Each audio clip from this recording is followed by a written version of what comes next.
Um hacker havia invadido o sistema do Tribunal Superior Eleitoral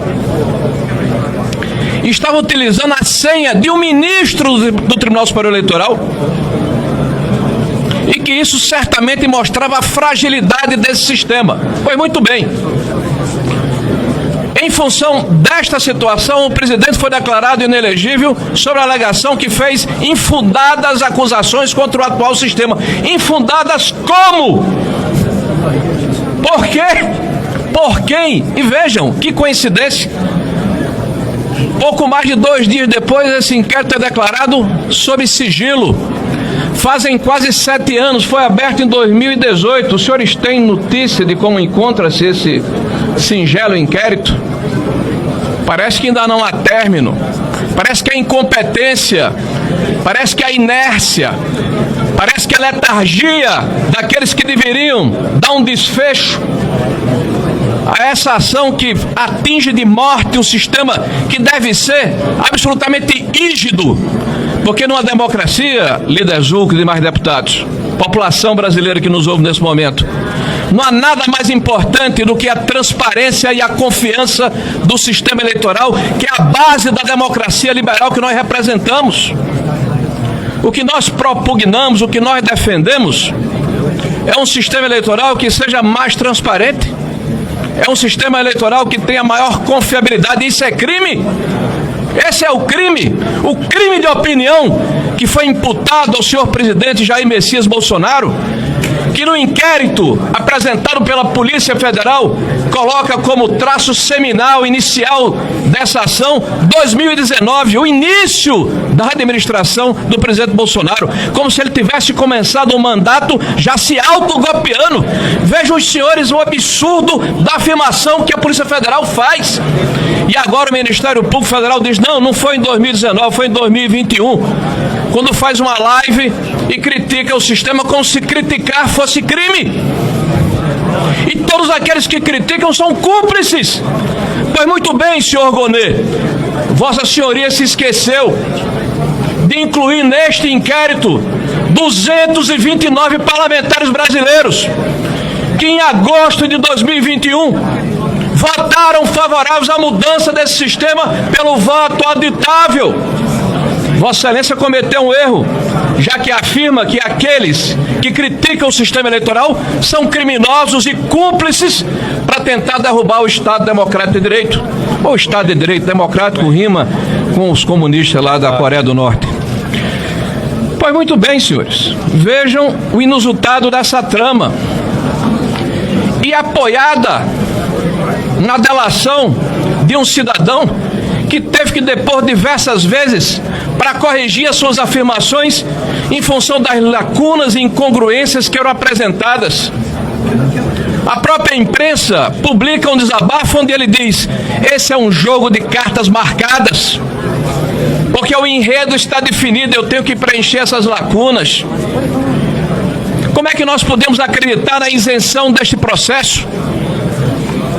Na isenção de um ministro que preside esse inquérito e é o mesmo ministro que se coloca como inimigo e adversário do principal acusado e se coloca como a vítima de uma eventual trama, que deu entrevistas falando a respeito do que iria julgar. Deu entrevistas, senhores, e cadê a Lomã? Cadê a inércia e a imparcialidade da justiça?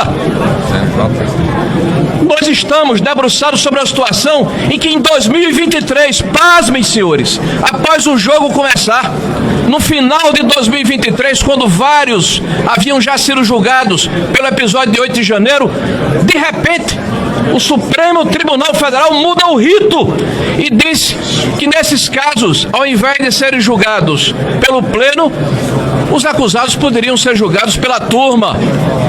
Muda o rito do processo no meio do jogo, quando todos já sabiam, e a imprensa preconizava, inclusive com vazamentos seletivos, que o presidente seria denunciado com penas combinadas de até 28 anos. A primeira delação do senhor Cid foi publicada pela imprensa, mas os senhores advogados não tiveram acesso a esses autos. E convenientemente publicadas para quero enfatizar o fato de que existia um núcleo duro composto pela senhora Michele e Eduardo, coincidentemente quando um dia antes ou 2 dias antes haviam sido aventados como candidatos a presidente da República. Como crer na isenção desse processo? Quando vemos ministros do Supremo Tribunal Federal afirmarem que é necessário que este processo termine esse ano para não contaminar as eleições de 2026 e o devido processo legal e o respeito ao ordenamento jurídico e o direito de defesa daqueles que estão sendo acusados injustamente e a possibilidade de produzir provas, tudo isso vai por terra porque nós não podemos contaminar o processo eleitoral. Nós estamos vivendo tempos estranhos, tempos desafiadores, tempos que nos levam a nos posicionar, porque se nós nos resignarmos e acharmos que isso está banalizado, ai do Brasil, ai da sociedade brasileira, ai da democracia brasileira. Hoje, muitos estão se sentindo confortáveis, porque há um processo tendencioso e parcial de boa parte do judiciário brasileiro. Não dá, meus amigos, acreditar na isenção de uma Câmara que tem entre os seus 5 integrantes 2 indicados recentemente pelo atual presidente, que todos os dias critica e desqualifica o presidente anterior, em especial o ministro Flávio Dino, com declarações de que o presidente Bolsonaro é um serial killer, com declarações de que o presidente Bolsonaro é uma pessoa desqualificada. Esse cidadão, inclusive, era o ministro da Justiça do governo que seria eventualmente derrubado por esse pretenso golpe. Cadê a imparcialidade desse juiz, se ele seria um dos maiores prejudicados por essa ação? Este mesmo juiz que hoje é ministro, que por um azar da sorte conseguiu esquecer das imagens de TV que não foram entregues para elucidar eventuais dissídias e omissões das forças de segurança que deveriam ter impedido aquela depredação. Nós, senhores deputados e sociedade, não somos favoráveis à depredação, ao vandalismo, à invasão de prédios públicos. Nós achamos que quem fez e foi provado através da individualização das culpas deve ser responsabilizado, mas não com 17 anos, mas não com 14 anos, mas não com 15 anos. Por isso, peço que reflitam a respeito do que estamos conversando aqui e da necessidade de entendermos que a sociedade brasileira precisa sim de pacificação, precisa sim de conciliação, mas precisa sobretudo de justiça. Muito bem.